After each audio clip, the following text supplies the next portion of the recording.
good afternoon, good evening, good morning. We have been broadcasting on this platform every day, 7 o'clock UK time, 8 o'clock Zimbabwean time. But we want to try something new starting this Saturday, have an open discussion where we invite members of the public to join us. The link is not going to change. We'll use the same link. We'll be posting it every so often on the screen as well. So those of you who want to join in future, they can always go back to it and copy it. Thank you very much. Tonight we want to talk in general terms on Zimbabwe is a failed state. Why are we a failed state? I thought I would start with a video clip of the lady who used to be the chairperson of Zimbabwe Anti-Corruption Commission, speaking on corruption and how serious it is. Remains one of the greatest barricades to the resuscitation of an economic thriving Zimbabwe and hinders the prospects of the attainment of our Vision 2030. So if we don't fight corruption, we may not be able to see a successful Vision 2030 coming into fruition. As a result of these illicit flows, governments are left with little or no financial resources to channel towards development and the provision of basic services such as health and education. What hurts the most is the fact that the ordinary citizenry is the most affected as a result of corruption. It is estimated, as has already been said, that Zimbabwe, we are losing 1.8 billion United States dollars annually due to corruption. That is a huge sum of money, and you can imagine what $1.8 billion could do. Such illicit financial flows are unacceptable and bleed the economy of revenue meant to promote sustainable economic development and the betterment of the livelihoods of all Zimbabweans. It is time, ladies and gentlemen, that we totally eradicate corruption in Zimbabwe and recover stolen assets. Well, Ben, what do you say to that one?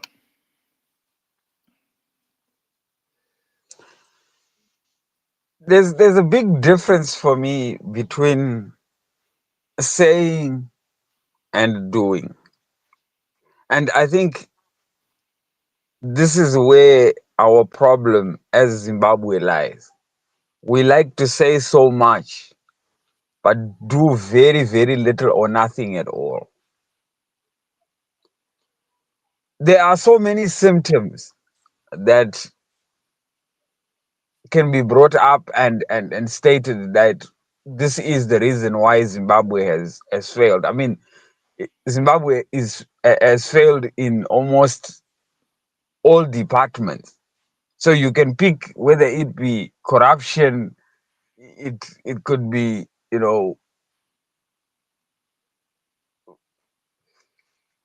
so many things. But what are we doing to address any of that? And here is a lady that is a chairperson of Zimbabwe Anti-Corruption Commission, and she's saying the right words. But then the question is, what have you done about it? And the answer is absolutely nothing. So for me, that is the number one problem with Zimbabweans. We love to say much, but do very little or nothing at all. Well, I think one of the points that you mentioned there is correct. In this particular case, it should be noted here that when that lady was the chairperson of the Zimbabwe Anti-Corruption Commission, ZACC, her husband was the Minister of Foreign Affairs. He was in the army. He was involved, in fact, he was the spokesperson of the coup, the 2017 military coup. He was in the army. And recently, people have been talking about 15 billion US dollars in diamond revenue disappearing. It is no secret that the top brass in the army had their own diamond mining concession in Shiazo and Marange. And therefore then him and VP Wenger and others in the army would have had their share of that money. The question then is, how can you then appoint the wife of one of the looters to chair the Anti-Corruption Commission? You can't be serious. You can't seriously expect she's going to take her own husband to task on where have you been getting the money. So immediately you say to yourself, she's right in saying unless we do something about it, but she in herself knows that the regime is not doing anything about it. Because if they were serious about doing something about it, they would have never appointed her.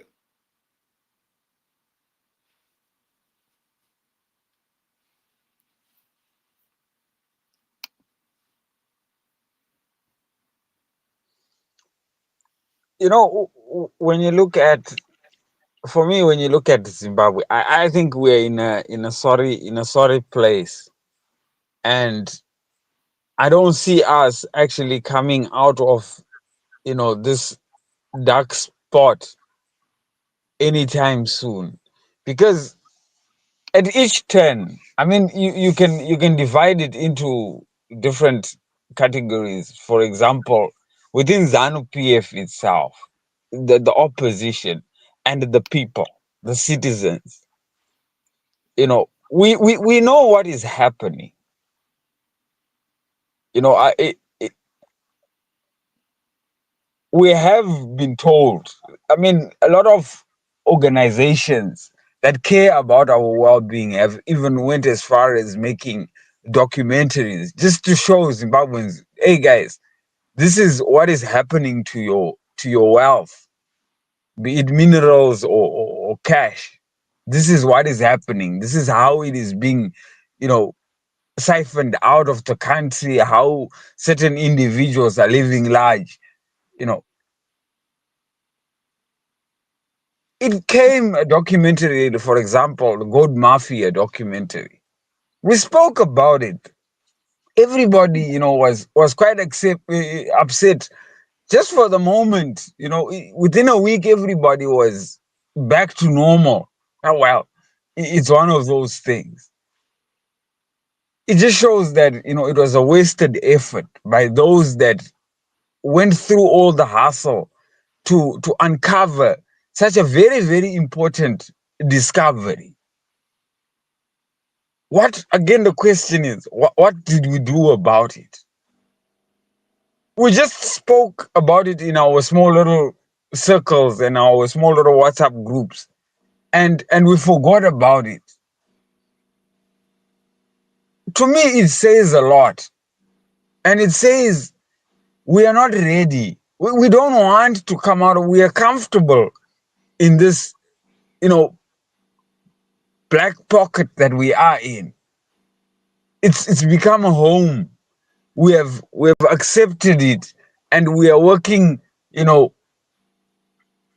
way in it. Sort of like we have adapted to it. which is sad. It's really, really sad for me. Yeah, it is a pity. I mean, the other thing, the other aspect here is that, well, she's admitting that corruption is a serious problem. It's interesting to note that most Zimbabweans have been brainwashed into believing that Zimbabwe's economic problems are caused by sanctions. This issue has been discussed so many times from all different angles, and yet some people still believe that sanctions is a problem. And so they've been clamoring about, oh, must lift, the sanctions must be lifted, etc. It has just become a convenient excuse by the leaders to hide the real problem, which is corruption. But the other aspect I would like to mention while I'm still at it is the fact that why are ordinary Zimbabweans spending all their time, energy, sweat, and toil campaigning that we should lift the sanctions, which is not in their control? The sanctions were imposed by the West. As much as some people may not agree with them, they did not consult the ordinary Zimbabwean whether or not to impose the sanctions. And after all these years of campaigning to have the sanctions removed, the sanctions are still there. The sanctions are not in our control. Why have Zimbabweans not been focusing on the matters that they are in their own control? The looting that we are talking about here, the corruption, is being done by Zimbabweans or people who are in Zimbabwe and who should be accountable to the people of Zimbabwe. So this is another aspect of why we are a failed state. We seem to love spending all our time and energy on matters that we have got very little control over, while at the same time neglecting those issues that are within our control.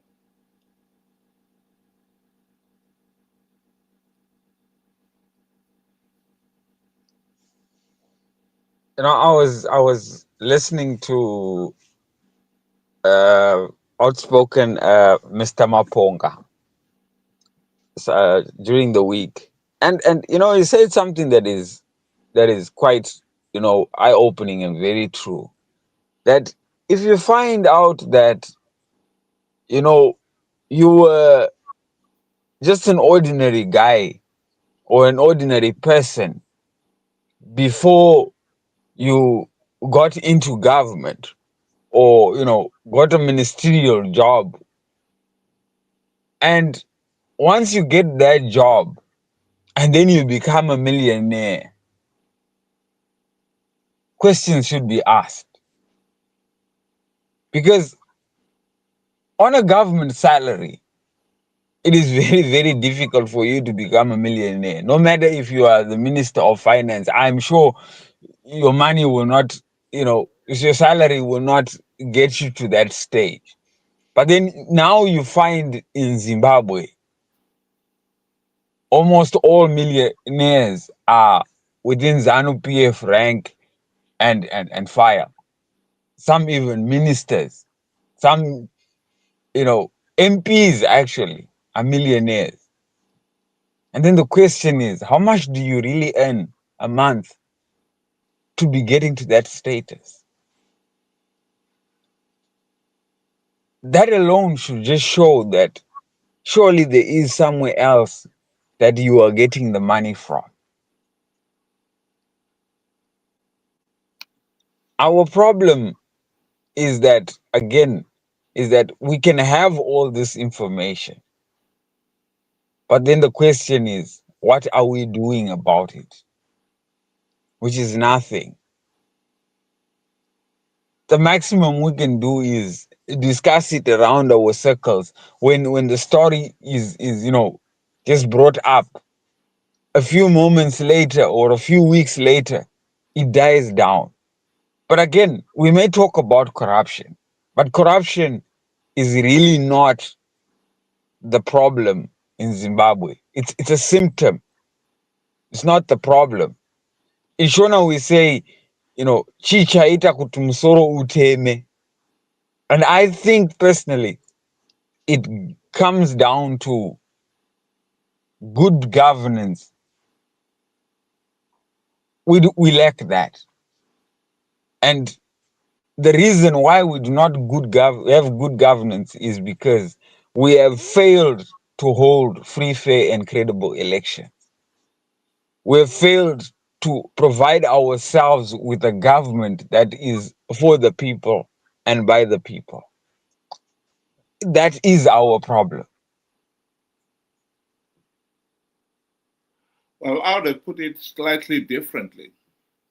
I would have said you cannot end corruption without first ending the political system that created it and whose continued survival depends on it, on corruption.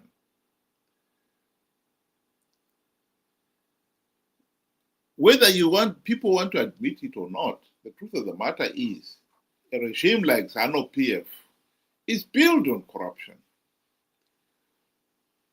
Ever since the party took office,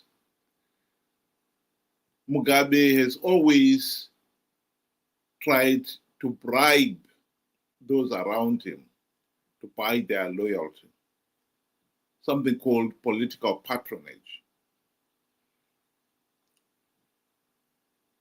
And in other sectors, like parastatals, he has promoted or appointed those who are loyal to him, regardless of their competence. Indeed, even some of the competent individuals, when you become a minister in ZANU-PF,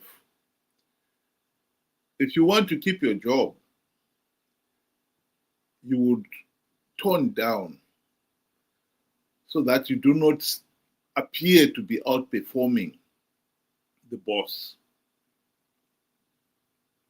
It's in your interest to tone down. Mugabe was renowned for his obsession with control. He dictated everything. He wanted to be the one in control of everything. And I think Mnangagwa is no different. Both of them were doing it out of insecurity. Their own position was only secure by surrounding themselves with people who are blindly loyal to them. And this is what has killed the country. Mnangagwa, when he took over in 2017, he said zero tolerance to corruption. But a few months down the line, he was the one who was to admit that it is not possible to stamp out corruption. Because those who got him into power, if he threatened to stamp out corruption, he will be booted out in no time at all. That is a problem with the regime we have. The only way we can end corruption is by addressing the fundamental problem that we have leaders who are not accountable to the people. They are accountable to those who are in positions of power and authority, who can keep them in power or take them out. There lies the problem.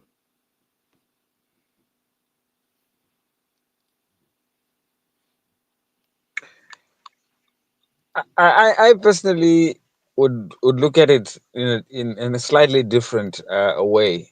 You are very right to say that, but then I would not expect ZANU PF to change their ways or to all of a sudden realize that whatever they are doing is bad. I think ZANU PF has passed the stage of a point of no return.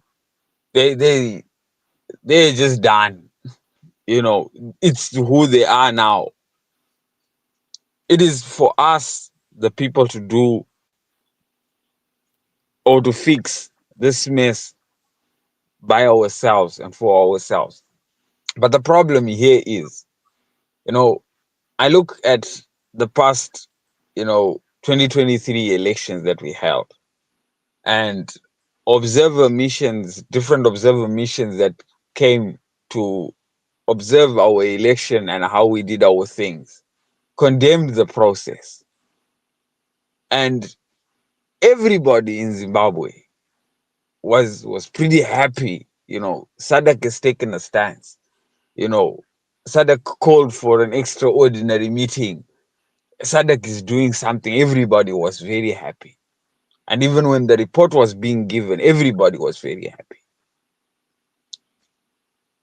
But then they gave us recommendations in that same report. And after, I remember, Dr. Mumba gave, an interview after and told us what needed to be done. But you will find out that all of a sudden we became deaf, dumb, and blind. Whatever they had to say to help us get out of the mess, we just could not figure it out. We just didn't want to hear about it, and nobody spoke about it. Again, it comes down to, are we ready, or do we want to get ourselves out of this hellhole we are in? And it really worries me, because here is somebody that goes in front of a mirror to check if there is any blemish on it. You check in the mirror and you find there is spots that need to be cleaned out. And then you close your eyes and you walk away. There is nothing that is going to change. That is exactly what I think Zimbabweans are doing. We know the problem, but we just don't want the solution. Finally, somebody will say, somebody has given you the answers to a math equation that you was troubling you, and then you don't want that answer. You want to think outside the box. That is what the excuse Zimbabweans are saying. Let's think outside the box. Let's do something extraordinary. The question again is, do we really need to go and do the extraordinary when the solution is right in front of us? I think we are not ready for it. And this is why we are 45 and in counting, stuck with ZANU-PF. I agree with that point completely. In my view, I would say it brings out to the issue that we've raised on this platform several times. Why do we keep participating in an election process that we already know is flawed? That we already know that if you participate, ZANU-PF will win, you only give ZANU-PF legitimacy, and you perpetuate your own suffering. The opposition, MDC, CCC leaders themselves have been participating in these flawed elections out of greed, because they know ZANU-PF will give away a few gravy train seats, and they are quite happy with that. Here is Professor Jonathan Moyo explaining why, without reforms, ZANU-PF will always win the elections. Because ZEC, the main body tasked to implement, to hold elections, is corrupt to the core. Chigumba is the mother of the rigging, and Malaba is the father of the rigging. Endorsed what the mother was doing. It is actually scandalous. You see, ZEC is not supposed to be controlled by any authority. Yeah, it's supposed to be independent. It is an independent constitutional body. In fact, independent commission. It's a Chapter 12 institution. But ZEC did not run anything important. It never did. The computers were run by AFRICOM. The registration, accreditation, and so forth were run by a CIO company. So between the CIO and the army, they ran the processes, the operations, using their instruments. Either Matsanga, who is actually active, she's employed. She joined the, she was not joined, she was seconded to the electoral body in 2008 as a divisional intelligence officer. Now she is a director in the CIO. As we speak right now, she's a director, and she was congratulated and rewarded for rigging the 2018 election. And she was given a house in Borodale, a posh mansion in there. So there is a serious problem that whereas on paper, ZEC is supposed to be an independent constitutional body that runs elections transparently, efficiently, and impartially. No, it doesn't. It doesn't because it does not even itself run. The elections are run for ZEC by the Securocrat. I think that point could never be overemphasized. ZANU-PF has corrupted our democratic institutions, including ZEC, the police, the army, and so forth. To keep participating in an election process which you know you will never win is insanity. Particularly 45 years after independence. We are still struggling to hold free, fair, and credible elections. That is indeed very sad, very tragic. We keep participating in these flawed elections because the MDC, CCC have been conning people into believing that they can win rigged elections, which is, of course, nonsense. That people believed it. And right now, our biggest problem is that we are going to 2028. As of today, according to Chamisa's posting in the last few days, he's launching his new party. And he will be telling people that he's going to win big in 2028. And if people believe him, they will participate in yet another flawed electoral process. And we are back to where we are today. The number one target, the number one task before the people of Zimbabwe is to make sure that we do not make the same mistake of participating in flawed elections in 2028. That, I'll be the first one to admit, is easier said than done. Because I know that Zimbabweans are incredibly naive and gullible. They were conned to participate in flawed elections in 2013, 2018, and 2023. I think it's not rocket science that the chances are they'll be conned again in their millions to participate in 2028. The challenge is on all of us to make sure that that does not happen. Ben, do you want to give your closing remarks? You know, in closing, I would want to say the opposition admitted that it is futile to continue participating in rigged elections. And like I said from the very beginning, easier said than done.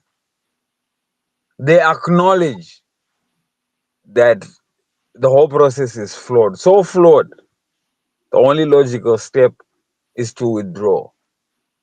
That is David Coulter. Tendai Biti also said the same thing. At some point, Nelson Chamisa also said the same thing.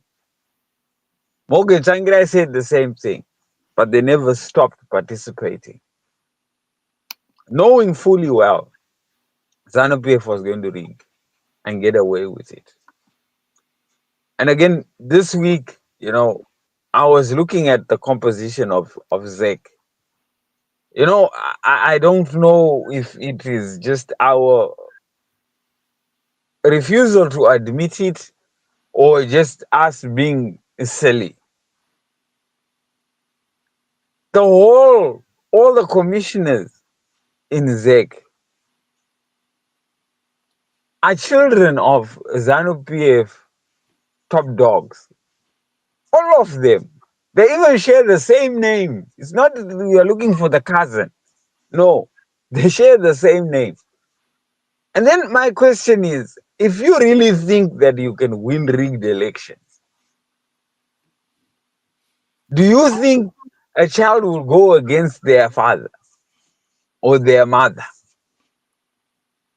Or it's even more difficult because they're going to lose a job as well. They would risk their relationship with their parents. They're going to risk their job themselves and obviously the loot. I mean, who are we kidding? Elections in Zimbabwe, I think it was made very clear, and it has been made very clear for a very long time.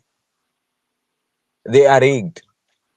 And everybody else in the international community sees that and has been telling us that. Fix this, fix that, fix this, fix that, for you to have free, fair, and credible elections. But again, Zimbabweans, when it comes to that statement, they are deaf, they are blind, and they cannot speak.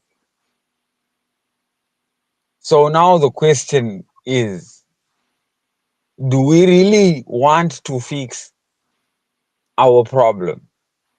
Or have we become so comfortable that we have adapted to the stench? Food for thought. Thank you very much, Ben. Like I said, this is a new format. Every Saturday, 7 o'clock UK time, 8 o'clock Zimbabwean time, we would like to host a discussion where we invite members of the public to join us. The link is not going to change. The link you see at the bottom of your screen there, we'll use the same link every Saturday. So even if you join or listen to this afterwards when we've stopped the live transmission, in future, every Saturday, you can join using that link, and you should be able to join us. Thanks to those who were able to join us tonight, and thank you very much, Ben, and our admin. We'll see you tomorrow. It will be just the usual short discussion, and then we close. But next Saturday, it will be panel discussion. So those who are available, we encourage you to join us and have your say on topic of the day or the issues that you may want to raise, that we may have raised in the past or we should have raised in the past. Thanks again, everybody, and have a good night.